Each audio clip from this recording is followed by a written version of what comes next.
மணப்பெண்ணை தேர்ந்தெடுக்கும் பொழுது எதை பார்க்கிறார்கள்? நல்ல குடும்பமா இருக்கணும், ரொம்ப அழகா இருக்கணும். அவருடைய மகன் சுமாரா இருந்தாலும் பொண்ணு பச்சை கிளி மாதிரி இருக்கணும்.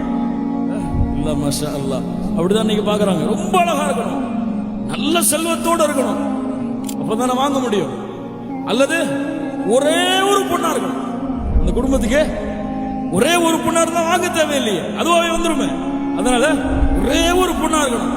மார்க்கமா எதுக்கு? தொழுகிறாளா, நோன்பு வைக்கிறாளா, ஹஜ் செஞ்சாலா கடமையானதுக்கு பிறகும், அல்லது மஹரம பேன்றாளா, ஹலால் ஹராமோடு வாழ்றாளா, அதெல்லாம் எதுக்கு இந்த காலத்துல?